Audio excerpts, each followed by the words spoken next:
মানুষের সমালোচনা করে মজা লাগে, নিজের আত্মসমালোচনা করার দরকার আছে না নাই? এদেশের একজন তরুণ মুফাসসির, দিনের দায়ী, মাজলুম আলেমে দিন মুফতি আমির হামজা ভাই অমুক খারাপ তমুক খারাপ, এ ভালো না সে ভালো না, মনে হয় গীবত কমিটির সভাপতি সেক্রেটারি বসে গেছে।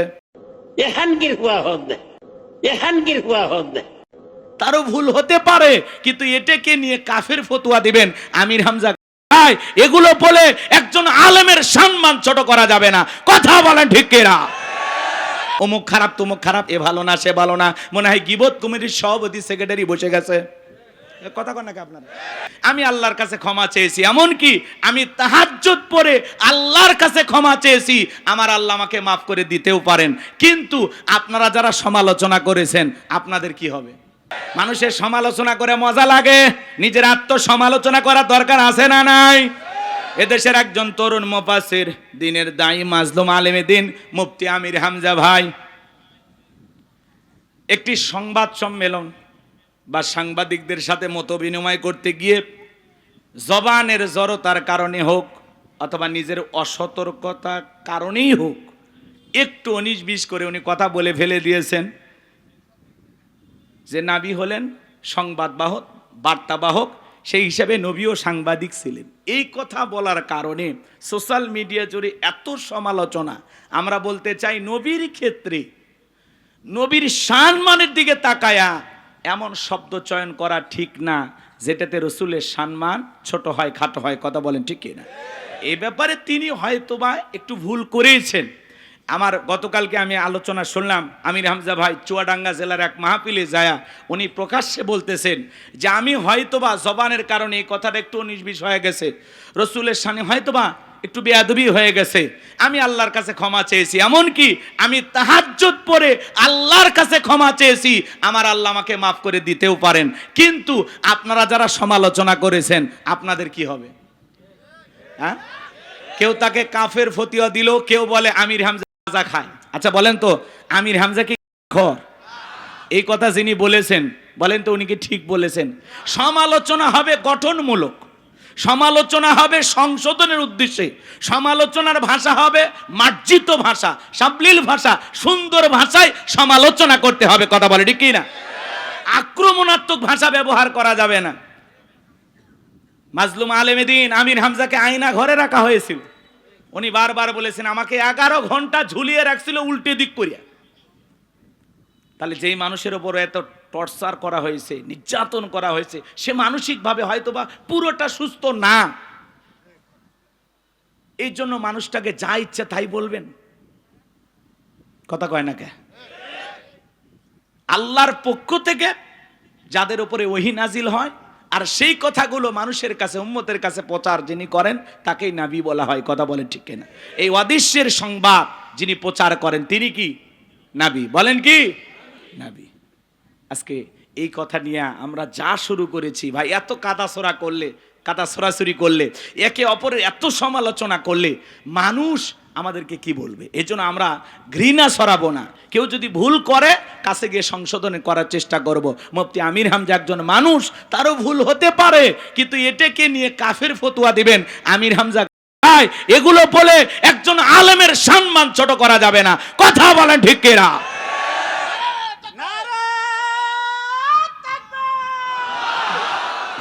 وسراجا وقمرا منيرا فقد قال الله تعالى في كلامه المجيد وفي فرقانه الحميد। সকলে জবান সেরে মোহাব্বতে আওয়াজ দে পড়ুন, আউযু বিল্লাহি মিনাশ শাইতানির রাজিম, বিসমিল্লাহির রাহমানির রহিম। قد فلح المؤمنون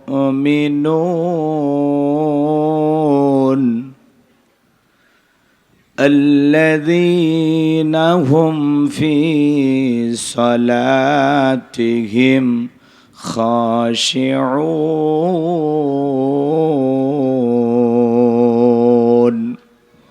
صدقت يا رب العالمين. وعن أبي هريرة رضي الله تعالى عنه قال قال رسول الله صلى الله عليه وسلم الدنيا سجن المؤمن وجنة الكافر رواه المسلم. وقال تعالى في شان حبيبي إن الله وملائكته يصلون على النبي يا أيها الذين آمنوا صلوا عليه وسلموا تسليما. সকলে দরুদ ইব্রাহিম পড়ুন। اللهم صل على محمد وعلى آل محمد كما صليت على إبراهيم وعلى آل إبراهيم إنك حميد مجيد. اللهم بارك على محمد وعلى آل محمد كما باركت على إبراهيم وعلى آل إبراهيم إنك حميد مجيد. হাজারো ব্যথা বেদনার পরে ফিরে আসনি তুমি আপন ঘরে, দিনের আলো তুমি সরিয়ে দিতে চলে গেলে মদিনায় মক্কা ছেড়ে। হে রাসূল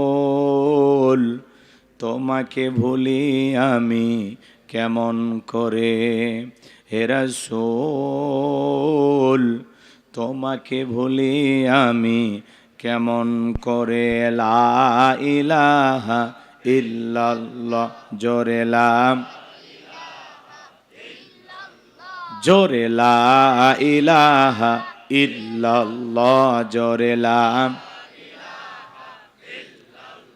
যার দিলে আছে আমার আল্লাহর ভয়, যার মনে আছে আমার আল্লাহর ভয়, আল্লাহ আল্লাহ সব সময়। আহার নিদ্রা ভালো লাগে না এই দুনিয়া, ভালো লাগে না, ভালো লাগে শুধু ইল্লাল্লাহ লা ইলাহা ইল্লাল্লাহ জোরে লা জোরে লা ইলাহা ইল্লাল্লাহ জোরে লা লা ইলাহা ইল্লাল্লাহু মুহাম্মাদুর রাসূলুল্লাহ। জবান ছেড়ে এক বাক্যে পড়ছি সাল্লাল্লাহু আলাইহি ওয়াসাল্লাম। বাংলাদেশের ঐতিহ্যবাহী গাজীপুর জেলার নসের মার্কেট তালিমুল কোরআন মহিলা মাদ্রাসা ও তালিমুল কোরআন হাফিজিয়া মাদ্রাসার উদ্যোগে হাফেজ ছাত্রদের পাগড়ি প্রদান উপলক্ষে সপ্তম বার্ষিক ওয়াজ মাহফিলের সম্মানিত সুযোগ্য অনারেবল প্রেসিডেন্ট জনাব মোহাম্মদ আইয়ুব আলী মোল্লা, আল্লাহ পাক তার গোলামকে হায়াতে তৈয়বা সিয়াতে কুল্লিয়া দান করুন, সকলে বলুন আমিন। আজকের প্রোগ্রামের সম্মানিত প্রধান অতিথি, বিশিষ্ট রাজনীতিবিদ, আপনাদের প্রিয় মানুষ, জননেতা আলহাজ মোহাম্মদ সাজ্জাদুর রহমান মামুন, আল্লাহ পাক তার গোলামকে হায়াতে তৈয়বা সিয়াতে কুল্লিয়া দান করুন, সকলে বলুন আমিন। আজকের প্রোগ্রামের সম্মানিত অতিথি শেখ মোহাম্মদ সাইফুল ইসলাম সবুজ, আল্লাহ পাক তার গোলামকে হায়াতে তৈয়বা সিয়াতে কুল্লিয়া দান করুন, চিল্লা বলুন আমিন। প্রধান পৃষ্ঠপোষক জনাব মোহাম্মদ মামুন খান, খান সাহেবকে আল্লাহ পাক হায়াতে তৈয়বা সিয়াতে কুল্লিয়া দান করুন, সকলে বলুন আমিন। আজকের প্রোগ্রামের অন্য অন্য অতিথিবৃন্দ, আমন্ত্রিত ওলামায়ে কেরাম কথা বলে ধন্য করেছেন মাওলানা মুফতি আব্দুল হান্নান আল মাদানী, মুফতি গাজী মাসুম বিল্লাহ আমার পূর্বে যিনি আলোচনা রেখে ধন্য করেছেন, আপনাদের সুপরিচিত বক্তা, আমার অত্যন্ত কাছের শ্রদ্ধাভাজন বড় ভাই হাফিজ মাওলানা মোহাম্মদ হেলাল উদ্দিন নুরি দামাত বারাকাতুমা আলিয়া, সকল আলোচকের আলোচনা আল্লাহ দ্বীনের জন্য, ইসলামের জন্য, কোরআনের খেদমতের জন্য কবুল করুন, চিল্লা বলুন আমিন। মঞ্চ উপস্থিত সম্মানিত উলামা ইকরাম, সামনে বসা পিতৃ সমতুল্য মুরব্বী বাবাজিরা, কলিজার টুকরা প্রাণপ্রিয় যুবক ভাইয়েরা, ছোট্ট ছোট সোনামানিকেরা, পর্দার আড়ালের সম্মানিত অবলা সরলা আবেদা সালেহা মা ও বোনেরা, সবাইকে নিয়ে মহান রবের দরবারে কালিমাতুশ শুকুর আদায় করে পড়ছি আলহামদুলিল্লাহ। বিশ্ব নবীর প্রতি দরুদ ও সালাম সকলেই পড়ুন সাল্লাল্লাহু আলাইহি ওয়াসাল্লাম। যেহেতু রাত্রি অনেক গভীর হয়েছে, ভূমিকা না দিয়ে সরাসরি আল্লাহর কোরআন থেকে আলোচনা করতে চাই। যেহেতু আপনারা কোরআন শোনার নিয়তে এসেছেন, বলেন কি শোনার নিয়তে এসেছেন? আল্লাহর এই কোরআন শোনার জন্য সবাই আসছেন? কারা কারা আল্লাহর কোরআনের কথা শোনার জন্য আসছেন হাত তুলে দেখান। লিল্লাহি তাকবীর, একটু আওয়াজ দিয়ে তাকবীর দেন। লিল্লাহি তাকবীর। আল কোরআনের আলম, আল হাদিসের আলম, দুনিয়ার মুসলিম, সারা বিশ্বের মুসলিম, আমার নেতা তোমার নেতা, আমার নেতা তোমার নেতা। লিল্লাহি তাকবীর।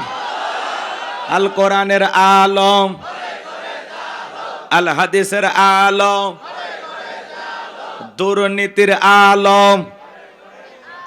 হাত নামান। অনেকে ঝোঁকে তালে বলেই ফেলেছেন, দুর্নীতির আলো ঘরে ঘরে জ্বালো। বাংলাদেশে দুর্নীতি দমন কমিশন আছে না নাই? এরপরে দুর্নীতি কমেছে নাকি ডিজিটাল কায়দায় বেড়েই চলেছে? দিন যত গড়াচ্ছিল ছিল দুর্নীতির পাল্লা তত ভারী হচ্ছিল, কথা বলেন ঠিক কিনা? আমরা চাই আমাদের প্রিয় মাতৃ বাংলাদেশ দুর্নীতি মুক্ত আল্লাহ কবুল করুন, চিল্লা বলুন আমিন। আমরা চাই আমাদের বাংলাদেশ মাদক মুক্ত আল্লাহ কবুল করুন, চিল্লা বলুন আমিন। আমরা চাই আমাদের বাংলাদেশ যৌতুক মুক্ত আল্লাহ কবুল করুন, চিল্লা বলুন আমিন। অনেক লম্বা আলোচনা করার সুযোগ আমার হইতো যদি আপনারা সময় দিতেন, কিন্তু আসলে মাহফিলটা গোছাইতে গোছাইতে একটু কষ্ট হয়ে গেছে আপনাদের। যদিও আমি দাওয়াত নেওয়ার সময় বারবার বলেছিলাম যে ভাই রাত 10টায় আমাকে মঞ্চে দেবেন, এখন প্রায় 11:30 বাজে। আমরা যদি 12টায় শেষ করি তাহলে সেই হিসেবে সময় আছে 25 মিনিট। এখন 25 মিনিট ওয়াজ করে যদি আমি চলে যাই, বদনাম বলেন কমিটির হবে না বক্তার? বক্তার হবে। কেউ কিচ্ছু বুঝবে না, সবাই বলবে 25 মিনিট ওয়াজ করে হাদিয়া নিয়ে মাইরে গেছে, হ্যাঁ হুজুর সেই ডাকাত, বক্তা খারাপ। অথচ আমরা এই জায়গায় কিন্তু 8:30টার পরপরই উপস্থিত হয়েছি। দাওয়াত নেওয়ার সময় আমরা প্রত্যেকটা কমিটিকেই বলে দিই যে ভাই 10টায় দেবেন, 12টায় প্রোগ্রাম শেষ, এর আগে যত আনুষ্ঠানিকতা আছে আপনারা সেরে নেবেন।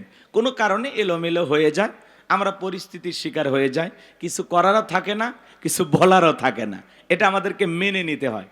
তো সম্মানিত ভাইরা আমার, আমি দেখেছি মাঝে মাঝে আপনারা অনেকে বিরক্ত হচ্ছেন, অতিথি ভাইয়েরা কথা বলতেছেন। মনে রাখবেন, যারা অতিথি এই জায়গায় আসছেন আজকের মাহফিলে, পোস্টারে যাদের নাম আছে তাদের কিন্তু দাওয়াত দিয়ে আনা হয়েছে, কথা কয় না কে? আচ্ছা, দাওয়াত দিয়ে যদি কোনো মেহমানকে নিয়ে আসা হয় তার সম্মান কম না বেশি? তাহলে তাদের সাথে কি আচরণ করা লাগবে? এই যে মেহমানের সাথে কখনো খারাপ আচরণ করবেন না, এটা ভালো মানুষের কাতারে পড়ে না, ঠিক আছে? আমরা বক্তা যারা আসছি আমরা ওয়াজ করব, পাশাপাশি কিছু হাদিয়া নিয়ে চলে যাব, কিন্তু অতিথিরা ওনারা 2-1 মিনিট কথা বলবেন, পাশাপাশি মাদ্রাসার উন্নয়ন করবে, 50,000 1 লাখ যা পারেন সাধ্য অনুযায়ী দিয়ে যাবেন। ওনারা আসছেন দিতে, আমরা আসছি নিতে, কথা কি বুঝতে পারছেন? এই জন্য ওনাদেরও একটা হক আছে, কিন্তু কমিটির ভাইদের এই বিষয়গুলো সাজায় নিতে হবে যে অতিথিদের সময় এই কয়টা থেকে এই কয়টা পর্যন্ত একটু সাজায় নেবেন, তাহলে ইনশাল্লাহ এই গ্যাঞ্জামগুলো হবে না। বিশেষ করে প্রধান বক্তা স্টেজে নিয়ে আসার আগেই অতিথিদেরকে দিতে হবে, কারণ প্রধান বক্তা দেখলে শ্রোতাদের মাথা ঠিক থাকে না, মনে করে হুজুরের দিলে মনে স্বর্গ পায়, বিশাল ব্যাপার, এরকম করা হবে না। এতে অতিথিরাও কষ্ট পায়, আমরাও কষ্ট পাই। আশা করি ভবিষ্যতে কোনো মাহফিলে গেলে অতিথি যখন কথা বলবে, ভালো লাগলে শুনবেন, খারাপ লাগলে আস্তে করে উঠে চলে যাবেন, কিন্তু বেয়াদবি করবেন না। কি হয়েছে এরকম করা যাবে? এরকম করছিল আমাদের গোবিন্দগঞ্জে একজন, ওই মাহফিলে ধমক দেওয়ার পরে আর আর কোনো মাহফিলে এরকম হয় নাই। এই জন্য অনুরোধের ভাষায় বলবো, মানুষ আসছে, অতিথিবৃন্দ, তারা সম্মানিত মানুষ, কথা বলবেন শেষ। তবে অতিথিরা এত ভদ্র, অনেক জায়গার প্রধান অতিথি মাইক ধরলে তো আধা ঘন্টার আগে ছাড়ে না, আর ভাই 1.5 মিনিটও কথা কয়নি, কথা কয় না। তো এই জন্য ওনাদের আমরা আন্তরিক ধন্যবাদ জানিয়ে আজকের প্রোগ্রামে আলোচনা শুরু করছি। যারা চিল্লাপাল্লা করেছেন, ভবিষ্যতে কোনো মাহফিলে গেলে দয়া করে এরকম করবেন না, পরিবেশটা ঠিক রাখবেন। একটা মাহফিল সাজাইতে কমিটির ভাইদের অনেক কষ্ট হয়, অক্লান্ত পরিশ্রম হয়, আপনার সামান্য চিল্লাপাল্লা একটা বিশৃঙ্খলা, একটা পরিবেশ নষ্ট হয়ে যাবে, এরকম আমরা কখনো করব না ইনশা। আর এটা কোরআনের মাহফিল, এখানে আদবের সহিত থাকার দরকার আছে না নাই?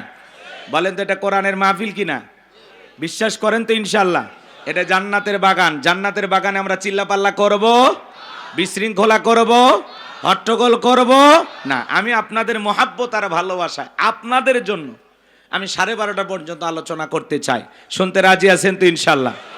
এরপরেও যদি আপনাদের ধৈর্য কুলায়, আমি রাত 1টা পর্যন্ত আলোচনা করলে আমার সমস্যা নাই। যদি আপনারা থাকেন 12:30 পর্যন্ত, কারা কারা থাকবেন 2 হাত তুলে বলেন ইনশাআল্লাহ। আর একটু জোরে বলেন ইনশাআল্লাহ। হাত নামান, আর কোনো ভূমিকা নাই। যারা হাত তুলে ওয়াদা দিয়েছেন, ওয়াদা ঠিক রাখবেন, কারণ ওয়াদা ভঙ্গ করা কিসের লক্ষণ? মুনাফিকের লক্ষণ। আমার বিশ্বাস গাজীপুরের মাটিতে কোনো মুনাফিকের জায়গা নাই, কথা বলে ঠিক কিনা? তাহলে সরাসরি আল্লাহর কোরআন থেকে তাফসীর হবে। শুনতে রাজি আছেন? সূরাটির নাম সূরা আল মুমিনুন, কোরআনুল কারীমের 23 নম্বর সূরা। মোট আয়াত আছে 118, রুকু আছে 6টি। বিশ্বনবীর মক্কার জিন্দিগিতে আল্লাহ তাআলা এই সূরাটি নাজিল করেছেন। 18 নম্বর পারার প্রথম সূরা, আর কোরআনুল কারীমের 23 নম্বর সূরা। সূরা নাম্বার 23, বাতিলেরা হবে সাইজ, ইনশাআল্লাহ বলেন। তাহলে সূরার নাম কি বললাম? সূরা আল মুমিনুন। আল্লাহ পাক তার বিশ্বাসী বান্দাদের জন্য সূরা আল মুমিনুন নাজিল করেছেন। যারা অবিশ্বাসী কাফের, এদের জন্য আল্লাহ পাক একটি সূরা নাজিল করেছেন। সূরার নাম কি? কুল ইয়া আইয়ুহাল কাফিরুন। যারা কাফের, এদের জন্য আল্লাহ রাব্বুল আলামিন একটি সূরা নাজিল করেছেন, সূরাটির নাম কাফিরুন। অবিশ্বাসী বান্দাদের জন্য আল্লাহ পাক সূরা কাফিরুন নাজিল করেছেন। বিশ্বাসী বান্দাদের জন্য আল্লাহ রাব্বুল আলামিন সূরা আল মুমিনুন নাজিল করেছেন। যারা হলো দুদুল্যমান, 2 নৌকে পা দিয়ে চলে, মুখে বলে একটা, অন্তরে আর একটা, দুমুখ সাপ, বৃষ্টি যেই দিকে ছাতা ধরে সেই দিকে গুলালু মার্কা, সব তরকারি তো চলে। ওদের নাম কি? গাজীপুরে বসবাস করেন আর এত আস্তে কথা বললেন, আপনারা কি আমার কথাটা বুঝতে পারেন না? মুখে বলে একটা, অন্তরে আর একটা, বৃষ্টি যেদিকে ছাতা ধরে সেদিকে গুলালু মার্কা, সব জায়গাতেই চলে। ওর নাম কি গো?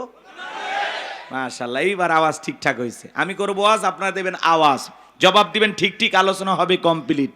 শ্রোতাদের স্পিরিটে বারে বক্তার হিট, আলোচনা হবে জায়গা মতো ফিট। আগে বলতাম কিছু আজ প্যান্ডেলে, কিছু আজ অ্যাঙ্গেলে, এখন আর অ্যাঙ্গেলে না, যা বলবো সব ডাইরেক্ট। অ্যাঙ্গেলে বলার দিন শেষ, ডাইরেক্ট বলার বাংলাদেশ, কথা বলা ঠিক কিনা? মুসলমানের কখনো ভয় নাই, কথা বলা ঠিক কিনা? মুসলমান কাপুরুষের জাতি নয়, মুসলমান বীরের জাতি, কথা বলা ঠিক কিনা? বাঁচতে হলে বাঘের মতো বাঁচবো, বিড়ালের মতো বাঁচতে চাই না, কথা বলা ঠিক কিনা? মুসলমান এমন জাতি, মুসলমান যদি নারাই তাকবীর হুঙ্কার দিয়ে ময়দানে নামে, জালেম বেঈমানেরা পালানোর গর্ত খুঁজে পাবে না, কথা বলা ঠিক কিনা? মুসলমানের আওয়াজ দিতে হবে, একটা আওয়াজে অনেক কিছু ঘটতে পারে, কথা বলা ঠিক কিনা? সম্মানিত ভাইয়েরা আমার, একটু অপেক্ষা করেন, সামনের দিকে যাই। এই মুনাফিকদের জন্য আল্লাহ রাব্বুল আলামিন একটি সূরা নাজিল করেছেন। সূরাটির নাম হলো মুনাফিকুন। কি নাম? এই দুদুল্যমান যারা, এই চরিত্রের মানুষ যারা, এদেরকে চেনা বড় কঠিন। এদের স্বভাব হলো গাছের গোড়া কেটে মাথায় পানি ঢালে, কথা বলেন। চুপ করে থাক ধোকাবাজ, চোখে তোদের নাহি লাজ। চুপ করে থাক ধোকাবাজ, চোখে তোদের নাহি লাজ। গোড়া কেটে মাথায় ঢালো পানি, তোদের চিনি আর কতকাল করবি রে শয়তানি। মুনাফিকদের স্বভাব হলো ইসলাম নামের গাছের গোড়া কেটে মাথায় পানি ঢালে। ওরা বলে আমরা কোরআনের সাথে আছি, ইসলামের সাথে আছি, কথা কয় না? কোরআনের মাহফিলের অনুমতি দেয়, আবার সন্ধ্যেবেলায় পুলিশ পাঠায় বন্ধ করতে, কথা বলেন ঠিক কিনা?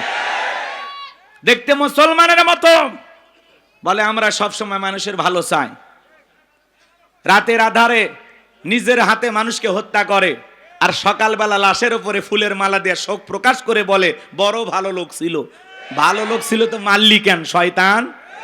এজন্য মুনাফিক চেনা বড় কঠিন, ঘাপটি মেরে থাকে। কথা কন, রসুলের পিছনে নামাজ পড়ে লোকটা যদি মুনাফিক হয়, আপনার আমার পিছনে নামাজ পড়ে তার সাথে বড়টা হবে। কথা বলে ঠিক কিনা? এজন্য মুনাফিক হইতে সাবধান। মনে রাখবেন, অমুসলিমের দ্বারা ইসলাম যতটা না ক্ষতিগ্রস্ত হয়, নামধারী মুনাফিক মার্কা মুসলমানের দ্বারা ইসলাম সবচেয়ে বেশি ক্ষতিগ্রস্ত হয়। কারণ লিবাস শুরুর দিকে বোঝা যায় না এটা মুসলমান নাকি বেঈমান, বোঝা যায় না। মুনাফিক আমাদের সুরত ধারণ করে থাকে। কথা বলে ঠিক কিনা?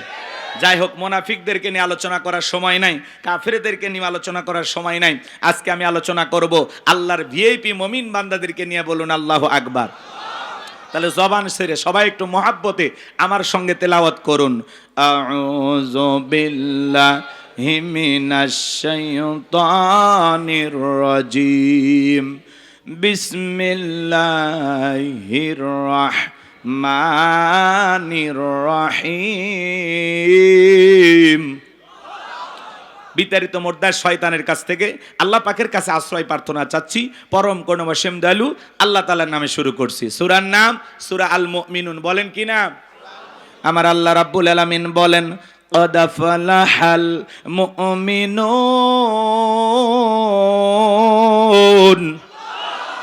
যে কোনো আয়াত বা সূরার তাফসীর করতে হলে কোন প্রেক্ষাপটে কোন সময় আল্লাহ তাআলা সেই সূরাটি বা আয়াতটি নাজিল করেছেন, সেই নাজিলের প্রেক্ষাপট জানার দরকার আছে না নাই? আরবিতে বলা হয় শানে নজুল। যদি শানে নজুল আলোচনা করা হয় তাহলে তাফসীর বুঝতে সহজ হয়। তাহলে সূরা আল মুমিনুন বিশ্বনবীর উপরে আল্লাহ তাআলা কোন প্রেক্ষাপটে কোন সময় নাজিল করেছেন, সেই নাজিলের প্রেক্ষাপট জানার দরকার আছে না নাই? আমি একটু তুলে ধরবো, কষ্ট হবে না তো ইনশাআল্লাহ? সংক্ষিপ্ত করে বলবো যেহেতু সময় কম, যতটুকু না বললেই নয়। সম্মানিত ভাইয়েরা আমার, দিল দিয়া কথাগুলো বোঝার চেষ্টা করবেন। বিশ্বনবীর প্রিয় সাহাবী হযরত ওমর ফারুক ডেকে বলেন, আমি মৌমাছির গুনগুন আওয়াজ শুনলাম। ডানে তাকায় মৌমাছি নাই, বামে তাকায় মৌমাছি নাই। বিশ্বনবীর চেহারা মোবারকের দিকে তাকায় দেখি নবীজি ফিসফিস করে কি যেন তেলাওয়াত করতেছেন। হযরত ওমর ডেকে বলেন, আমার বোঝার বাকি রইল না। আসমান থেকে নবীজির উপরে কোরআনুল কারীম নাজিল হচ্ছে, আর বিশ্বনবী কোরআনুল কারীম রিসিভ করতে ব্যস্ত। বলুন সুবহানাল্লাহ। মৌমাছির গুনগুন আওয়াজ হইলে, বনবন আওয়াজ হইলে কোরআনুল কারীম নাজিল হয়। দপ্তরি ছুটির ঘন্টা এবারে মানে টন টন আওয়াজ হইলে কোরআনুল কারীম নাজিল হয়। নবীজি যখন ঘোড়ার উপরে থাকতেন, ওই সময় যদি কোরআনুল কারীম নাজিল হইতো, ওহির ভারে ঘোড়ার পা গুলো বালুর ভিতরে ডেবে যেত। বলেন আল্লাহু আকবার। নবীজি যখন উটের ওপরে থাকতেন, ওই সময় যদি কোরআনুল কারীম নাজিল হইতো, ওই গিরভারে উটের মাথা জমিনের সঙ্গে লেগে যেত। এক সাহাবী রানের ওপরে মাথা রেখে নবীজি আরাম ফরমাচ্ছেন, ওই সময় কোরআনুল কারীম নাজিল হলো। সাহাবী ডেকে বলেন, আমার কাছে মনে হয় আমার রানটা ফেটে যাবে, আমার কাছে মনে হয় আমার রানের ওপরে পাহাড় চেপে ধরা হয়েছে। তাহলে বলেন তো বাজান, কোরআনুল কারীমের একটা আলাদা ওয়েট, আলাদা একটা ওজন আছে না নাই? জীবনের প্রথম ওহী রিসিভ করতে গিয়ে নবীজির শরীর মোবারকে জ্বর পর্যন্ত এসেছিল। 8টি পদ্ধতিতে নবীজির উপরে কোরআনুল কারীম নাজিল হইতো। দীর্ঘ 23 বছরে যেই কোরআনুল কারীম বিশ্বের উপরে, বিশ্ব নবীর উপরে নাজিল হয়েছে। বাজান গো, আমার দিল দিয়া কথাগুলো বোঝার চেষ্টা করবেন। সেই কোরআন প্রত্যেকটা মুসলমানের ঘরে ঘরে আছে। এমনও মুসলমান এই জায়গায় বসে আছে 40-50 বছর বয়স হয়ে গেছে, আল্লাহর কোরআনটা কোনোদিন খুলেও দেখে নাই। এরকম কপাল পোড়াও আছে না না? তাহলে আল্লাহ কোরআনুল কারীম কেন পাঠিয়েছেন? কোরআনের ভিতরে আল্লাহ কি বলেছেন? মুসলমান হিসেবে আমাদের জানার দরকার আছে না নাই? পড়ার দরকার আছে না নাই? কোরআন পড়বেন তো ইনশাআল্লাহ। আল্লাহ যেন আমাদের সবাইকে কোরআন পড়নেওয়ালা মানুষ হিসাবে কবুল করে নেন। জোরে বলেন আমিন। লম্বা হবে, আমি লম্বা করব না। হযরত ওমর ফারুক ডেকে বলেন, নবীজির কোরআনুল কারীম রিসিভ করা শেষ হয়ে গেল। বিশ্ব নবী সাহাবায়ে কেরামদের দিকে মুখ ঘোরায় ডেকে বলেন, আমার সাহাবীরা, এই মাত্র আসমান থেকে জিবরাইল এসে আমার উপরে সূরা আল মুমিনুনের 10টি আয়াতে কারিমা নাজিল করে জানায় দিয়ে গেলেন, নবী গো, এই 10টি আয়াতের ভিতরে আল্লাহ রাব্বুল আলামিন তার আদরের মুমিন বান্দাদের জন্য 7টি কোয়ালিটি নিয়ে আলোচনা করেছেন, 7টি গুণাবলী নিয়ে আলোচনা করেছেন। কোন মুমিন যদি এই 7টি গুণে গুণান্বিত হতে পারে, 7টি গুণ দিয়ে তার জীবনটাকে সাজাইতে পারেন। আমার আল্লাহ রাব্বুল আলামিন বলেন, উলাইকা হুমুল ওয়ারিসুন আল্লাযীনা ইয়ারিসুনাল ফিরদাউস হুম ফিহা খালিদুন। আমার আল্লাহ রাব্বুল আলামিন বলেন, তারাই হবেন উত্তরাধিকারী জান্নাতুল ফেরদাউসের, সেখানে তারা চিরকাল বসবাস করবেন। আমার আল্লাহ কোনোদিন তাদেরকে জান্নাত থেকে বের করে দেবেন না, বলুন সুবহানাল্লাহ। ভাইয়েরা আমার, দিল দিয়ে কথাগুলো বোঝার চেষ্টা করবেন। বাবা মারা গেলে ওয়ারিশ সূত্রে সন্তান যেরকম বাবার সম্পত্তির ভাগ পায়, কোন মুমিন যদি এই 7টি গুণে গুণান্বিত হতে পারে, 7টি গুণ দিয়ে তার জীবনটাকে সাজাইতে পারেন, আমার আল্লাহ রাব্বুল আলামিন তাকে জান্নাতুল ফেরদাউসের ওয়ারিশ বানায়া দিবেন, বলুন সুবহানাল্লাহ। কারা কারা জান্নাতে যেতে চান, 2 হাত তুলে আল্লাহকে দেখান। আল্লাহ আমাদের সবাইকে জান্নাতি মানুষ হিসেবে কবুল করুন, জোরে বলুন আমিন। আর একটু জোরে বলুন আমিন, আরো একবার বলুন আমিন। এবার 7টা আঙ্গুল দেখান। জান্নাতে যেতে হলে কয়টা গুণা বলি? 7টি। জোরে বলেন কয়টি? আরো জোরে। জোরে হলো না, উঠেই যাবে। হ্যাঁ, একটু মিছিল করার অভ্যাস করেন। 16 বছর মিছিল করতে পারেননি, সামনে 16 বছরের কাজা আদায় করা লাগবে। হ্যাঁ, এদিক খেয়াল করেন আমার ভাইয়েরা। আল্লাহর কোন মুমিন বান্দা যদি 7টি গুণাবলী অর্জন করে কবরে যাইতে পারে, তার নামে জান্নাতুল ফেরদাউসের ভিতরে জায়গা বরাদ্দ থাকবে। সুবহানাল্লাহ বলবেন না? কোন মানুষ যদি ঢাকা উত্তরাতে একটু জমি কিনতে পারে, কথা বলেন, ঢাকা গুলশানে যদি একটা বাড়ি বানাইতে পারে, কি আনন্দ। হ্যাঁ, আজকে আমি গোলাম রব্বানী যে আলোচনা করব, 1500 বছর আগে বিশ্ব নবীর মাধ্যমে আল্লাহ রাব্বুল আলামিন যে মেসেজ সূরা আল মুমিনুনে জানিয়ে দিয়েছেন, যদি আপনারা এই 7টা গুণাবলী নিজের জীবনে ধারণ করতে পারেন, এই 7টি গুণ দিয়ে নিজের জীবনটাকে সাজাইতে পারেন, জান্নাতুল ফেরদাউসের ভিতরে আপনার নামে জায়গা বরাদ্দ হয়ে যাবে, বলুন সুবহানাল্লাহ। তাহলে একটু শোনার দরকার আছে না নাই? হ্যাঁ, অনেকে বলে হুজুর এমন ওয়াজ করবেন যাতে জান্নাত আমরা ক্লিয়ার ভাবে পাই। আজকের আলোচনা ওইরকমই, খালি 7টা গুণাবলী কথা বলে দিয়ে যাব। এই 7টা গুণাবলী আমল করলে একেবারে জান্নাত ক্লিয়ার। কথা কয় না? আপনি জান্নাতে যান, এটাই তো আমার চাওয়া। আর কোনো চাওয়া আছে? কথা বলেন না কেন ভাই? আমরা সবাই যদি একই জান্নাতে থাকি, কি বলেন, মারামারি হবে? কোনো ঝামেলা হবে? জান্নাতে কোনো মারামারি আছে? জায়গা জমিনে দ্বন্দ্ব আছে? ওখানে কোনো সাদাবাজ আছে? টেন্ডারবাজ আছে? ওখানে কোনো ধরনের বিশৃঙ্খলা আছে? যে যার মতো থাকবে, আরামাইশে থাকবে, কেউ কাউকে দেখে হিংসা করবে। ওখানে কোনো ঝামেলাই নাই, কোনো রাগারাগি নাই, কারো মেজাজ কখনো গরম হবে না। কি যে রাগারাগি, খালি শান্তি আর শান্তি, শান্তি আর শান্তি। সুবহানাল্লাহ বলেন। আল্লাহ আমাদের সবাইকে জান্নাতে যাওয়ার মতো নেক আমল করা তৌফিক দান করুন, চিল্লা বলেন আমিন। সম্মানিত ভাইয়েরা আমার, নবীজি এইবার সাহাবায়ে কিরামদের সামনে তেলাওয়াত করে শুনিয়ে দিলেন। আমার আল্লাহ রাব্বুল আলামিন বলেন, ক্বাদ ফালাহাল মুমিনুন। আমার আল্লাহ রাব্বুল আলামিন বলেন, অবশ্যই মুমিনেরা সফল, অবশ্যই মুমিনেরা সফল। অলরেডি মুমিনেরা সফল। সফল হয়েছে তারা, ঈমান এনেছে যারা। আল্লাহু আকবার বলেন। ভালো করে বোঝার চেষ্টা করবেন। ক্বাদ আফলাহাল মুমিনুন, অবশ্যই মুমিনেরা সফল, অলরেডি মুমিনেরা সফল। সফল হয়েছে যারা, ঈমান আনবে যারা। সফল হতে পারবে তারা, ঈমান আনবে যারা। ঈমানদার ছাড়া সফল হওয়া যাবে না। সংক্ষিপ্ত কথা বলে দিয়ে যায়, অনেকে মনে করে টাকা থাকলে সফল, ক্ষমতা থাকলে সফল, সেলিব্রিটি, নায়ক, সুপারস্টার এরা বুঝি সফল না। ভালো করে বোঝার চেষ্টা করবেন। বর্তমানে পৃথিবীর সবচাইতে ক্ষমতাধর ব্যক্তির নাম কি? Donald Trump. এ হলো বর্তমান পৃথিবীর সবচেয়ে বড় ক্ষমতাধর। কথা বলে না কেন?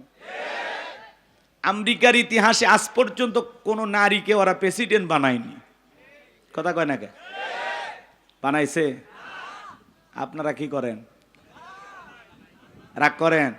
আর বানান বানান, মাঝে মাঝে এমন মানুষকে বানান যে আপনাদেরকে ফেলাইয়া পালিয়ে যায়। কথা বলেন। জামাই বাড়িতে গেছে না? হ্যাঁ, রাগ করেন না। এগুলো বললে আবার অনেকে বলে হুজুর যা হচ্ছে হচ্ছে, এগুলো বলার দরকার না। না, মাঝে মাঝে নাড়া না দিলে আপনি ভুলে যাবেন, কারণ আমাদের ভুলে যাওয়ার বড় স্বভাব। আমরা সব জিনিস বেশি দিন মনে রাখতে পারি না। রাগ করেন? এজন্য মেয়ে মানুষের রাগ বেশি, জেদ বেশি, অভিমান বেশি। দেখেন না, স্বামীর সাথে ঝগড়া লেগে রাগ করে হাড়ি ফাতিল ভেঙে ফেলে দেয়, স্বামীর তুলে আছাড় মারে, রাগ করে সংসার থেকে বাপের বাড়ি চলে যায়, রাগ করে 20 কোটি জনগণ রেখে চলে গেছে। কথা বলে ঠিক না? আমার ঈশ্বর চাচাকে বলা হয় স্বৈরাচার শাসক। ঈশ্বর চাচা ক্ষমতার থেকে পদত্যাগ করে জেলে গেছে, দেশ ছাড়িনি, বাপের বেটা। দেশ নেত্রী বেগম খালেদা জিয়া অসুস্থ হয়ে দেশে পড়েছিলেন, জেল কেটেছেন, দেশ ছেড়ে পালিয়ে যাননি, বাপের বেটি। আর আপনি বড় বড় কথা বলতেন পালাবো না, হারাবো না, কই পালিয়েই তো গেলেন, নিজের কথা ঠিক রাখলেন না। আবার মাঝে মাঝে বলে আমি দেশের কাছে আছি, শর্ট করে ঢুকবো। ঢুকবেন তো বের হলেন কেন? হ্যাঁ? আর আমরাও বলতে চাই মেয়ে মানুষ কতদিন বাইরে থাকবে?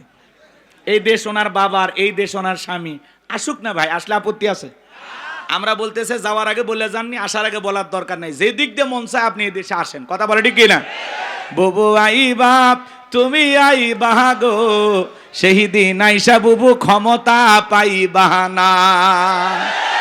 ও বুবু আই বাপ তুমি আই বাহাগো, সেই দিন আইসা বুবু ক্ষমতা পাই বাহানা। খোঁজনাই বহু কাদের কাকার, অবস্থা খারাপ দরবেশ বাবার, হাও নাঙ্কেল এখন সামনেও আসে না। নেতা কর্মী সব জেলের ভিতর, আমি আসি ডরের ওপর, কখন জানি আসে গ্রেফতারি পরোয়ানা। বুবু আইবা তুমি আইবা গো, সেই দিন আইসা বুবু চিয়ার পাইবা না। ক্ষমতার চেয়ার থেকে নামা সহজ, কিন্তু ওই চেয়ারে ওঠা কঠিন। কথা বলেন ঠিক কিনা? আগামীতে সিদ্ধান্ত নেব, যেই দলেরই হোক আমরা পুরুষ প্রধানমন্ত্রী চাই। যেই দলেরই হোক একটা হাত তুলে দেখান, লিল্লাহে তাকবীর। নারীদের দেখার দিন শেষ, আগামীতে পুরুষের বাংলাদেশ। আল্লাহ কবুল করেন। আমার ভাইয়েরা মন খারাপ করবেন না, আমি গুনাহগার সে কথা বলতে চাচ্ছিলাম, বাজান দিল দিয়ে কথাগুলো বোঝার চেষ্টা করবেন। বর্তমানে পৃথিবীর সবচাইতে ক্ষমতাধর ব্যক্তির নাম হলো ডোনাল্ড ট্রাম্প। আপনাদের এলাকায় একটা বাজার আছে, এই বাজারের নাম কি? নসের বাজার। মনে করেন এখানে আল্লাহর একজন বান্দা সবজি বিক্রি করে, তরি তরকারি বিক্রি করে, লোকটা ইমানদার। আজান দেওয়ার পরে আল্লাহর গোলাম যদি দোকানদারি বন্ধ করে মসজিদে গিয়ে নামাজ আদায় করে, বলেন তো বাজান পৃথিবীর বড় নেতা ডোনাল্ড ট্রাম্পের চাইতে এই সবজি বিক্রেতা ইমানদারের দাম কম না বেশি? তার মানে কি বুঝলেন? ইমান আছে যার, আল্লাহর কাছে দাম আছে তার। কথা বলেন ঠিক কিনা? পাশের দেশে নরেন্দ্র মোদী, এ যত বড়ই ক্ষমতাধর হোক না কেন, আমাদের দেশের একজন ভ্যান চালক, রিক্সা চালক, লোকটা যদি ইমানদার হয়, আজান দেওয়ার পরে মাথা নত করে যদি আল্লাহকে সিজদা দেয়, বলেন তো বাজান ভারতের দাদার চাইতে ওই রিক্সা চালক, ভ্যান চালক ইমানদারের দাম কম না বেশি? তার মানে কি বুঝলেন? ইমান আছে যার, আল্লাহর কাছে দাম আছে তার। কোন বেঈমানের দাম আল্লাহর কাছে নাই। বেঈমানেরা ক্ষমতার দাম্ভিকতায় দুনিয়াতে সফল হতে পারে, মরার পরে সবগুলো বেঈমানকে পিটাইয়া জাহান্নামে দিবেন তিনি কে? আর ইমানদাররা দুনিয়াতেও সফল, আখিরাতেও সফল। আল্লাহ তাআলা আমাদের ভিতরে ইমান নামের সম্পদ দিয়েছে। টাকা না থাক, সম্পদ না থাক, ক্ষমতা না থাক, আমার ভিতরে ইমান আছে, আল্লাহর কাছে দাম আছে। এই জীবনে যদি আল্লাহর কাছে দামি হতে পারি, আর কিছু চাওয়ার আছে? তাহলে আমি বলবো ইমান এনেছে যারা, আপনারা বলবেন সফল হয়েছে তারা। বলবেন ইমান এনেছে যারা, ইমান এনেছে যারা। আল্লাহর কাছে দামি বান্দা কারা? ইমানদার বান্দা যারা। ইমান আছে, আল্লাহর কাছে দাম আছে। ইমান নাই, আচ্ছা বলেন তো পাসপোর্ট ছাড়া বিদেশে যাওয়া যায়? বিদেশে যেতে গেলে কি লাগে? পাসপোর্ট লাগে না? তো ইমান হলো জান্নাতে যাওয়ার পাসপোর্ট। সুবহানাল্লাহ কও। ইমান আছে, জান্নাতের ভিসা লাগবেই। জান্নাতের ভিসা লাগবেই ইনশাআল্লাহ। কিন্তু কোন বেঈমানের জন্য জান্নাতের ভিসা লাগবে? সবগুলো কই যাবে? জাহান্নামে। এই জন্য বলতেছি, ক্ষমতা থাকলেই সফল হওয়া যায় না, টাকা থাকলেই সফল হওয়া যায় না, নায়ক, সুপারস্টার, ফুটবল, ক্রিকেটার এগুলো হলেই সফল হওয়া যায় না। আল্লাহর কাছে সফল হতে পারবে তারা ঈমান আনবে যারা, হোক না সে রিক্সা চালক, হোক না ফকির, হোক না মিসকিন, হোক না সাদা, হোক না কালো, হোক না ধনী, হোক না গরিব, ঈমান আছে, আল্লাহর কাছে দাম আছে। তাহলে আমরা সবাই ঈমানদার তো ইনশাআল্লাহ। এই জন্য আল্লাহ রাব্বুল আলামিন বলেন কদ আফলাহাল মুমিনুন, অবশ্যই মুমিনেরা সফল, অলরেডি মুমিনেরা সফল। ভালো করে বোঝার চেষ্টা করবেন। ঈমান আনার পরে আল্লাহ রাব্বুল আলামিন আপনাকে আমাকে যে দায়িত্ব দিলেন, গভীর মনোযোগ দিয়ে কথাগুলো শুনে যাবেন। ছোট্ট একটা প্রশ্ন আপনাদেরকে করি, একজন অমুসলিম জোহরের নামাজের পূর্বে ঈমান গ্রহণ করেছে, ওই ব্যক্তির উপরে জোহরের সালাত আদায় করা কি? মাশাআল্লাহ, চমৎকার শ্রোতা। গাজীপুরের মানুষ তো খুব চালাক। শ্রোতারা যদি চালাক হয়, ওয়াজ করে শান্তি পাওয়া যায়। কইতে কলিকাতা বুঝে নেয়, কথা বলেন ঠিক কিনা? তাহলে ঈমান আনার পরেই মুমিন জীবনের সবচাইতে গুরুত্বপূর্ণ ইবাদতের নাম হলো নামাজ। জোরে বলেন কি? আল্লাহ পাক যখন মুমিনদের 7টি গুণাবলী, 7টি কোয়ালিটি নিয়ে আলোচনা শুরু করলেন, 1 নাম্বার আল্লাহ তাআলা সালাত দিয়ে শুরু করেছেন। বলেন আল্লাহু আকবার। যুবক যারা আছো, নিরাশ হয় না। তোমরা যুবক, আমিও যুবক, তোমাদের মনের দুঃখটাকে আমি বুঝি। তোমাদের জন্য স্পেশাল আলোচনা মাথার মেমোরিতে সেভ করা আছে, সময় মতো ডাউনলোড দিয়ে শোনায় দেবো ইনশাআল্লাহ। মা বোন যারা ওয়াজ শুনতেছেন, মা আপনারা একেবারে নিরাশ হবেন না, আপনাদের জন্য স্পেশাল কিছু আলোচনা হবে ইনশাআল্লাহ। কষ্ট হচ্ছে? তাহলে একটু সময় দেওয়া দরকার আছে না নাই? যুবকদের জন্য স্পেশাল কিছু আলোচনা হবে। মুমিন বান্দার 4 নাম্বার গুণাবলীতে যা খালি যুবকদের ওয়াজ। কার ওয়াজ? ইনশাআল্লাহ। একটু অপেক্ষা করেন বাজান গো আমার, গভীর মনোযোগ দিয়ে কথাগুলো শুনে যান। তাহলে মুমিন বান্দার 1 নাম্বার গুণাবলী, আল্লাহ রাব্বুল আলামিন বলেন আল্লাযীনা হুম ফি সালাতিহিম খাশিউন।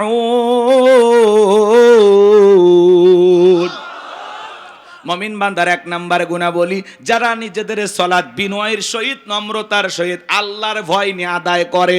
সালাত আদায় করতে হবে কার ভয়ে?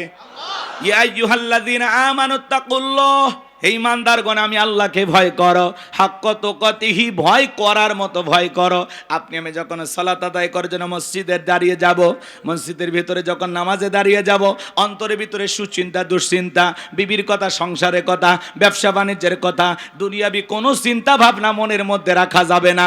সব চিন্তা ভাবনা, টেনশন মসজিদের বাইরে রেখে আল্লাহর ভয় নিয়ে নামাজে দাঁড়াইতে হবে। আপনি এমন ভাবে নামাজে দাঁড়িয়ে যাবেন, মনে মনে ভয় করবেন, আমি নামাজ আদায় করতেছি, আমার আল্লাহ আমাকে দেখতেছেন। মনে মনে নামাজ আদায় করবেন আর এই স্মরণ করবেন, আমি নামাজ আদায় করতেছি, আমার আল্লাহ আমার সামনে দাঁড়িয়ে আছেন। এইরকম ভয় নিয়ে আপনাকে আমাকে সালাত আদায় করতে হবে। আমার ভাইয়েরা, বিশ্বনবী কিভাবে সালাত আদায় করতেন? আম্মা জান আয়েশা ডেকে বলেন, নবীজি যখন নামাজের মধ্যে দাঁড়িয়ে যেতেন, আমি মাঝে মাঝে তাকায়া দেখতাম নবীজির পা মোবারক ফুলে উঠেছে। আম্মা জান আয়েশারও ডেকে বলেন, নবীজি এত লম্বা সময় রুকুতে থাকতেন, এত লম্বা সময় সিজদা থাকতেন, মাঝে মাঝে মনে হয় নবীজি আর কোনোদিন সিজদা থেকে মাথা উঠাবেন না। আম্মা জান আয়েশা ডেকে বলেন, একদিন রাতের বেলায় দেখি নবীজি সিজদা দিয়ে এত কান্না করেছেন, কাঁদতে কাঁদতে সিজদার জায়গাটা পর্যন্ত ভিজে গেছে। নবী যখন সিজদা থেকে মাথা উঠাইলেন, আম্মা জান আয়েশা জিজ্ঞাসা করে, নবী গো কেন কান্না করলেন, কি হয়েছে আপনার? নবী ডেকে বলে, আয়েশা আমি তো আমার জন্য কাঁদি না, আমি কাঁদি আমার গুনাহগার উম্মতের জন্য। আমি আল্লাহর কাছে কেঁদে কেঁদে বলি, আল্লাহ আমার গুনাহগার উম্মতের গুনাহগুলো মাফ করে দাও, আমার গুনাহগার উম্মতকে ওই কঠিন জাহান্নামের আগুন থেকে মুক্তি দাও। নবী যদি আপনার আমার গুনাহ মাফের আশায় আল্লাহ তাআলার কাছে দোয়া করেন, আমরা তো হলাম মূল ভিকটিম, মূল আসামি, মূল অপরাধী। সকাল বিকালে গুনাহ করি বাজান। যেই নবীর জীবনে কোনো গুনাহ নাই, সেই নবী 70 থেকে 100 বার ইস্তেগফার পড়তেন, তওবা পড়তেন। চিন্তা করেন বাজান, নবীর জীবনে গুনাহ নাই, সেই নবী যদি ইস্তেগফার পড়েন, আমরা তো পলকে পলকে গুনাহ করি, চলতে ফিরতে গুনাহ করি। আমাদের তওবা করা দরকার আছে না নাই? নিজেদের গুনাহ মাফের জন্য সিজদা দিয়ে কান্না করতে হবে কার কাছে? 5 ওয়াক্ত সালাত, এটা তো ডিউটি, এটা তো অবশ্যই আপনাকে পালন করাই লাগবে। 5 ওয়াক্ত সালাত নফল না ফরজ? একটু জোরে বলেন। এ বাজান মন খারাপ করবেন না। সবচাইতে আফসোসের কথা হলো, মুসলমানের কাছে যদি নামাজের ওয়াজ করা লাগে, এর চাইতে বড় দুঃখ আর নাই। ভালো করে বোঝার চেষ্টা করবেন গাজীপুরের মুসলমান ভাইয়েরা, 5 ওয়াক্ত সালাত এটা তো রবের বাধ্যতামূলক অর্ডার, অবশ্যই আপনাকে আদায় করা লাগবে। 5 ওয়াক্ত সালাত আদায় করা লাগবে। পাশাপাশি গভীর নিশীথে রাতের 1টা 2টা 3টার দিকে উঠা বিবির ভালোবাসা ত্যাগ করে আরামের বিছানা ত্যাগ কইরা ঠান্ডা পানি দিয়া ওযু বানাইয়া নিরালাই নিবৃত্তিতে সিজদা দিতে হবে কাকে? আল্লাহ রাব্বুল আলামিন বলেন, ওয়াল্লাযীনা ইয়াবিতুনা লিরাব্বিহিম সুজ্জাদাও ওয়া কিয়ামা। সূরা ফুরকানের ভিতর আল্লাহ পাক জানিয়ে দিলেন, যারা রাত্রি জাগরণ করে আমি আল্লাহকে সিজদা দেয়, আমি আল্লাহর জন্য দণ্ডায়মান হয়ে যায়। গভীর নিশীথে দুনিয়ার অফিস আদালত বন্ধ, আরামের বিছানা ত্যাগ কইরা বিবির ভালোবাসা ত্যাগ কইরা আপনি নিরালাই একা একা যাই নামাজে দাঁড়ায় গেছেন। এই নামাজ দুনিয়ার কাউকে দেখানোর জন্য নয়, এই নামাজ হলো একমাত্র আল্লাহর সন্তুষ্টি অর্জনের জন্য। এই নামাজ হলো একমাত্র আল্লাহকে খুশি করার জন্য। কথা বলেন ঠিক কিনা? কুল ইন্না সলাতি ওয়া নুসুকি ওয়া মাহইয়ায়া ওয়া মামাতি লিল্লাহি রাব্বিল আলামিন। সূরা আনআম আয়াত নাম্বার 162 আল্লাহ রাব্বুল আলামিন জানিয়ে দিলেন, নবীজি আপনি বলুন, আমার নামাজ, আমার কুরবানি, আমার জীবন, আমার মরণ লিল্লাহি রাব্বিল আলামিন, আসমান জমিনের প্রতিপাল করে জন্য। তাহলে মুমিন জীবনের সব ইবাদত হবে কার জন্য? গভীর নিশীথে কোনো বান্দা যদি তাহাজ্জুদের দায় নামাজে দাঁড়ায় যায়, আপনি যখন সিজদায় গিয়ে ফিসফিস করে আল্লাহর কাছে যা বলবেন, আপনার ওই সিজদায় গিয়ে ফিসফিস করা আওয়াজ আল্লাহ পাক আরশে আজিমে বৈশা শুনতে পায়। যারা গভীর নিশীথে তাহাজ্জুদের সালাত আদায় করে এরা আল্লাহর প্রিয় হতে পারে। যারা তাহাজ্জুদের সালাত আদায় করে এরা আল্লাহর কাছে চাইতে দেরি, আল্লাহ এদেরকে দিতে দেরি করবে না। কথা বলেন ঠিক কি না? তাহলে আল্লাহর প্রিয় যারা, তারা তাহাজ্জুদের জায়নামাজে চোখের পানি ছেড়ে দিয়ে আল্লাহর কাছে কান্না করবে, জাহান্নাম থেকে বাঁচার জন্য আল্লাহর কাছে দোয়া করবে। আমার ভাইয়েরা, রিজেক আল্লাহর কাছে চাইতে হবে। আপনার যদি একটা জুতার যদি স্যান্ডেলের যদি একটা ফিতাও লাগে, তবুও চাইতে হবে কার কাছে? দুনিয়ার কারো কাছে চাইবো না, আমরা চাইবো কার কাছে? আল্লাহর কাছে চাইলে আল্লাহ ফেরত দেবে। আল্লাহর কাছে কেউ চাইয়া খালি হাতে ফিরে আসতে পারে? অবশ্যই আল্লাহ তার বান্দাকে দেবেন। এজন্য বাজান গো আমার, এমন একজন আল্লাহ পেয়েছি, এমন এক আল্লাহ পেয়েছি বাজান গো আমার, পৃথিবীতে অপরাধী খোঁজা হয় শাস্তি দেওয়ার জন্য, কিন্তু আমার আল্লাহ এত দয়া, এত মায়া, আল্লাহ তার অপরাধী গুনাহগার বান্দাকে ডাক দিয়ে খোঁজে তাকে মাফ করে দেওয়ার জন্য। বান্দা গুনাহ করেছে, তওবা করে ফিরে আসলে খুশি হয় কে? আর একটু জোরে বলেন কি? আমার ভাইয়েরা, এই জন্য আল্লাহ তাআলার কাছে তওবা করে ফিরে আসতে হবে। তাহলে গভীর নিশীথে তাহাজ্জুদের নামাজ আদায় করে যারা আল্লাহর প্রিয় গোলাম হতে পারবে তারা। আল্লাহর বান্দা তাহাজ্জুদ পড়ে, আর কিছু কিছু দুষ্ট যুবক আছে ইউটিউব ইন্টারনেট ঘাটাঘাটি করে সারা রাত মোবাইলে চ্যাটিং কইরা ফজরের আজান হয় যখন, ওই হাইব্রিড যুবক ঘুমাইতে যায় তখন নামাজও পড়ে না। যুবক রে, এই ঘুম ভাঙলে সকাল, না ভাঙলে পরকাল। কথা বলেন, কেমন করে ঘুমাও তুমি? ওরে গাজীপুরের যুবক, কেমন করে ঘুমাও তুমি? ফজর করে কাজা, এমন তো হতে পারে ও তোমার জহরে জানাজা। এমন তো হতে পারে ও তোমার জহরে জানাজা। যুবক, এখনো সময় আছে, ফিরে আসার দরকার আছে না নাই? ফজর পরে ঘুমানোর দরকার আছে না নাই? ফজর পরে তাড়াহুড়া করে ঘুমাবেন না, কিছু সময় একটু হাঁটা চলাচল করবেন, এরপরে 1-1.5-2 ঘন্টা দেরি করে ঘুমাবেন। ফজর পরে ঘুমাবেন না, একটু সময় নিয়ে চলাচল করবেন, কোরআন তেলাওয়াত করবেন, জিকির করবেন, এরপরে ঘুমাবেন ইনশাআল্লাহ। কষ্ট হচ্ছে? আমার কথা কি বিরক্ত হচ্ছেন আপনারা? তাহলে মুমিন বান্দার 1 নাম্বার গুনাহ বলি, আল্লাযীনা হুম ফি সলাতিহিম খাশিউন। যারা নিজেদের সালাত বিনয়ের সহিত নম্রতার সহিত আল্লাহর ভয় নিয়ে আদায় করে, নামাজের মতো আদায় করা লাগবে বাজান গো আমার। নামাজ যেমন তেমন আদায় করলে হবে না। জোহরের 4 রাকাত সুন্নত, ইমাম আর মুসল্লি একসাথে নিয়ত বিদেছে, ইমামের 2 রাকাত হওয়ার আগে মুসল্লি 4 রাকাত শেষ। হুজুর এবার জিজ্ঞাসা করেছে, বাজান আমার 2 রাকাত হয় না, আপনার 4 রাকাত হয়ে গেল। বলে, হুজুর আপনাদের চর্চা কম।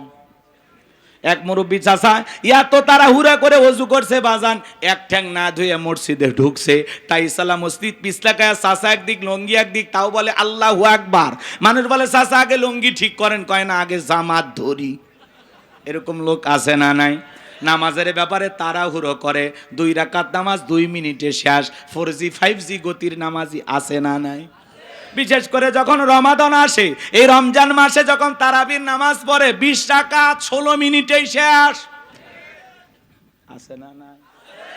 এরা খালি এদিক খেয়াল করেন, তারাবি পড়ার সময় খালি আলহামদু এটা বোঝা যায়, আর শেষে দোয়াল্লিন বোঝা যায়।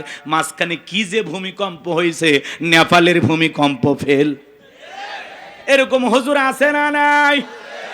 এটা নামাজ না তামাশা?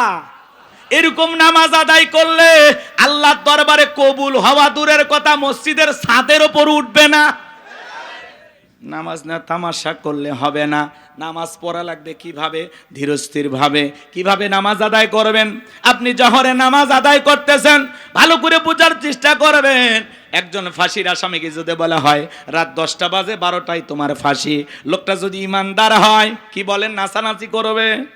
অবশ্যই সে ওযু বানায় নামাজের মধ্যে দাঁড়ায় যাবে। মনে রাখবেন, ফাঁসির আসামি যেমন জীবনের শেষ মনে করে নামাজ আদায় করে, ওই দিনের নামাজটা বড় সুন্দর হয়। প্রত্যেকটা ওয়াক্তে নামাজ আদায় করবেন, আর মনে মনে করবেন এই জহরের নামাজ আমার জীবনের শেষ নামাজ, আমি আসর পর্যন্ত নাও বেঁচে থাকতে পারি। এইরকম ভেবে নামাজ আদায় করা লাগবে। আমাদের সমাজে মসজিদগুলো জুমার নামাজে লোকের জায়গা হয় না, মসজিদ ভাঙা 2 তালা 3 তালা করা হয়। কথা কন। আর ফজরের নামাজের সময় 1 কাতার মুসল্লিও পাওয়া যায় না। এমন মসজিদ আছে মুয়াজ্জিন একাই আজান দিয়ে একাই নামাজ পড়ে। আর রাসূলের জামানায় জুমার নামাজের সময় মসজিদ যেমন কানায় কানায় পূর্ণ ছিল, ফজরের নামাজের সময় মসজিদ কানায় কানায় পূর্ণ ছিল। বলুন সুবহানাল্লাহ। সোনার মক্কা মদিনা আল্লাহ তাআলা গোলামকে নিয়েছিলাম, এবছরে হজে গিয়েছিলাম।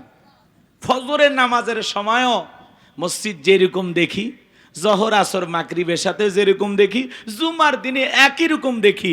লক্ষ লক্ষ মুসল্লি নামাজ আদায় করতেছে, বলেন আল্লাহু আকবার। আর এই দেশে খালি জুমার নামাজের মুসল্লি পাওয়া যায় 2 রাকাত, সপ্তাহে মাত্র 2 রাকাত। কোন হুজুর কইছে গো খালি 2 রাকাত পড়ে জান্নাতে যাবেন? হ্যাঁ, আপনি জুমার 2 রাকাত নামাজ আদায় করলেন, মনে করলেন আজকে জুমার নামাজ আদায় করা কি ফরজ, তাহলে আসর কথা কয় না, মাগরিব, এশা, ফজর, এগুলোর গুরুত্ব নাই কেন বলেন? এগুলোর গুরুত্ব নাই কেন আপনার কাছে? আপনি কি মুসলমান দাবি করেন? ভালো হয়ে যান, এখনো সময় আছে, ভালো হয়ে যান। নিজের বিবেককে প্রশ্ন করেন, আমি যেভাবে আল্লাহর গোলামি করতেছি আসলে কি এই গোলামির দ্বারা জান্নাতে যেতে পারবো? আমি যেভাবে গোলামি করতেছি আমার আল্লাহ কি আমার গোলামি দেখে খুশি? একটু নিজেকে নিজেই প্রশ্ন করবেন।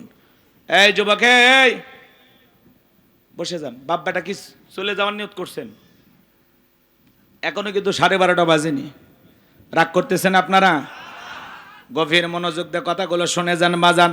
নামাজের কথা বললে অনেকের কাছে ভালো লাগবে না, কারণ সবাই নামাজ পড়ে। সবাই নামাজ পছন্দ করে?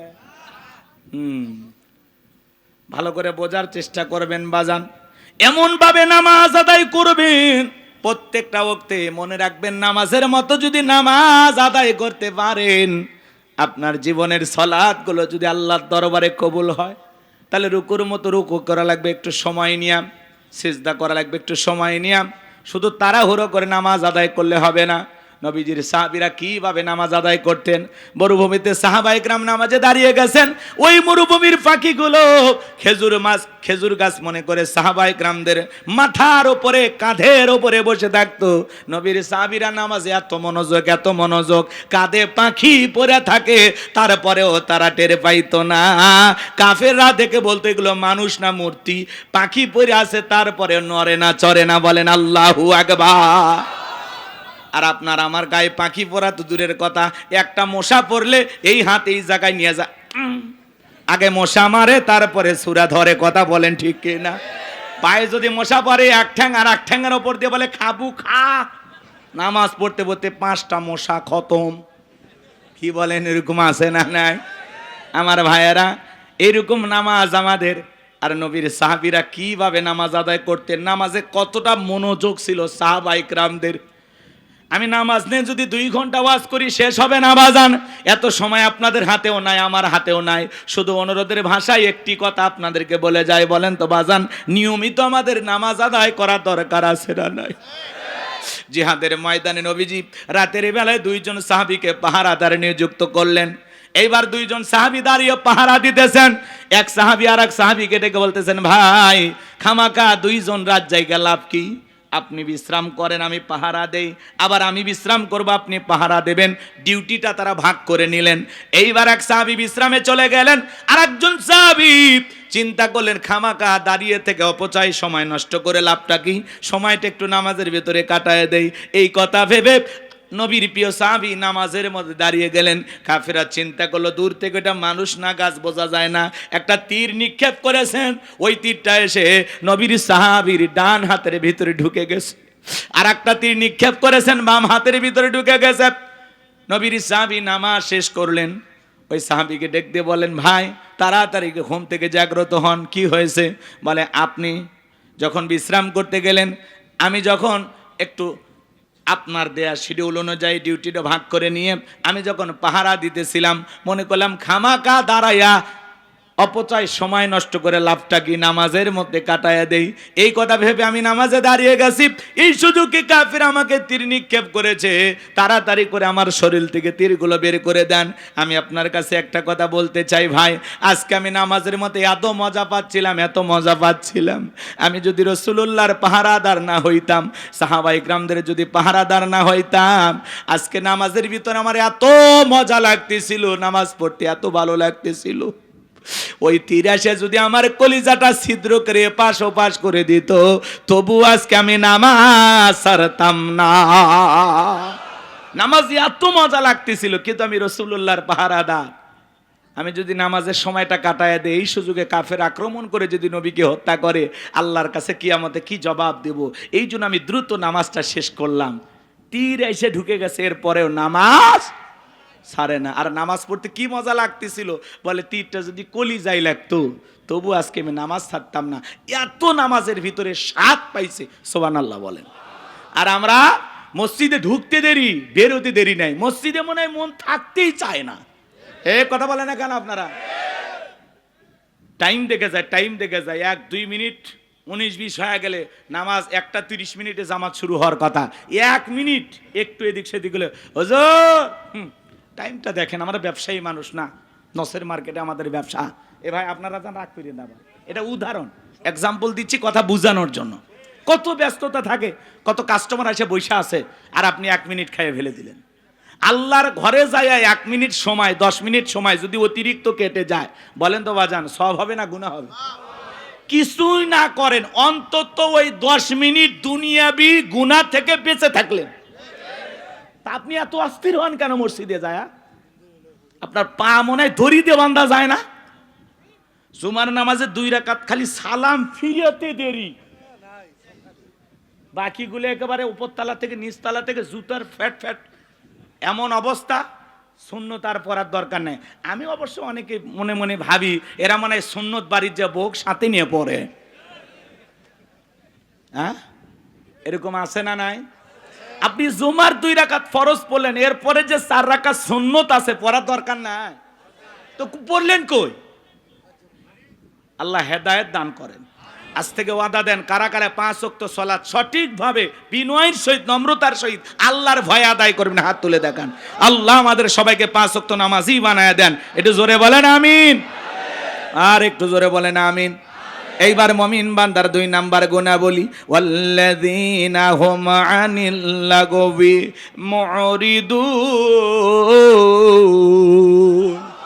মুমিন বান্দার 2 নাম্বার গুণাবলী, অনার্থক কথাবার্তা বলা যাবে না। এক জায়গায় বসে 2-3 ঘন্টা গল্প, অমুক খারাপ তমুক খারাপ, এ ভালো না সে ভালো না, মনে হয় গীবত কমিটির সভাপতি সেক্রেটারি বসে গেছে। কথা কন নাকি আপনারা? মানুষের সমালোচনা করে মজা লাগে, নিজের আত্মসমালোচনা করার দরকার আছে না নাই? এদেশের একজন তরুণ মুফাসসির, দ্বীনের দায়ী, মাজলুম আলেমে দ্বীন মুফতি আমির হামজা ভাই একটি সংবাদ সম্মেলন বা সাংবাদিকদের সাথে মত বিনিময় করতে গিয়ে জবানের জড়তার কারণে হোক অথবা নিজের অসতর্কতার কারণেই হোক একটু 19-20 করে উনি কথা বলে ফেলে দিয়েছেন যে নবী হলেন সংবাদবাহক, বার্তাবাহক, সেই হিসাবে নবীও সাংবাদিক ছিলেন। এই কথা বলার কারণে সোশ্যাল মিডিয়া জুড়ে এত সমালোচনা। আমরা বলতে চাই, নবীর ক্ষেত্রে নবীর সম্মানের দিকে তাকায়া এমন শব্দ চয়ন করা ঠিক না যেটাতে রসুলের সম্মান ছোট হয়, খাটো হয়। কথা বলেন ঠিক কিনা? এই ব্যাপারে তিনি হয়তোবা একটু ভুল করেছেন। আমার গতকালকে আমি আলোচনা শুনলাম, আমির হামজা ভাই চুয়াডাঙ্গা জেলার এক মাহফিলে যায়া উনি প্রকাশ্যে বলতেছেন যে আমি হয়তোবা জবানের কারণে এই কথাটা একটু 19-20 হয়ে গেছে, রসুলের সামনে হয়তোবা একটু বেয়াদবি হয়ে গেছে, আমি আল্লাহর কাছে ক্ষমা চেয়েছি। এমনকি আমি তাহাজ্জুদ পড়ে আল্লাহর কাছে ক্ষমা চেয়েছি, আমার আল্লাহ আমাকে মাফ করে দিতেও পারেন। কিন্তু আপনারা যারা সমালোচনা করেছেন, আপনাদের কি হবে? হ্যাঁ, কেউ তাকে কাফের ফতোয়া দিল, কেউ বলে আমির হামজা খায়। আচ্ছা বলেন তো, আমির হামজা কি খর? এই কথা যিনি বলেছেন, বলেন তো উনি কি ঠিক বলেছেন? সমালোচনা হবে গঠনমূলক, সমালোচনা হবে সংশোধনের উদ্দেশ্যে, সমালোচনার ভাষা হবে মার্জিত ভাষা, সাবলীল ভাষা, সুন্দর ভাষায় সমালোচনা করতে হবে। কথা বলে ঠিক কি না? আক্রমণাত্মক ভাষা ব্যবহার করা যাবে না। মাজলুম আলেমে দ্বীন আমির হামজাকে আয়না ঘরে রাখা হয়েছিল। উনি বারবার বলেছেন আমাকে 11 ঘন্টা ঝুলিয়ে রাখছিল উল্টে দিক করিয়া। তাহলে যেই মানুষের উপর এত টর্চার করা হয়েছে, নির্যাতন করা হয়েছে, সে মানসিকভাবে হয়তোবা পুরোটা সুস্থ না। এই জন্য মানুষটাকে যা ইচ্ছে তাই বলবেন? কথা কয় না কে? আল্লাহর পক্ষ থেকে যাদের উপরে ওহী নাজিল হয় আর সেই কথাগুলো মানুষের কাছে, উম্মতের কাছে প্রচার যিনি করেন তাকেই নবী বলা হয়। কথা বলেন ঠিক কিনা? এই অদৃশ্যের সংবাদ যিনি প্রচার করেন তিনি কি নবী? বলেন কি নবী? আজকে এই কথা নিয়ে আমরা যা শুরু করেছি ভাই, এত কাদাছড়া করলে, কাদা ছড়াছড়ি করলে, একে অপরের এত সমালোচনা করলে মানুষ আমাদেরকে কি বলবে? এই জন্য আমরা ঘৃণা ছড়াবো না। কেউ যদি ভুল করে কাছে গিয়ে সংশোধন করার চেষ্টা করব। মুফতি আমির হামজা একজন মানুষ, তারও ভুল হতে পারে, কিন্তু এটাকে নিয়ে কাফের ফতোয়া দিবেন আমির হামজা এগুলো বলে একজন আলেমের সম্মান ছোট করা যাবে না। কথা বলেন ঠিক কিনা?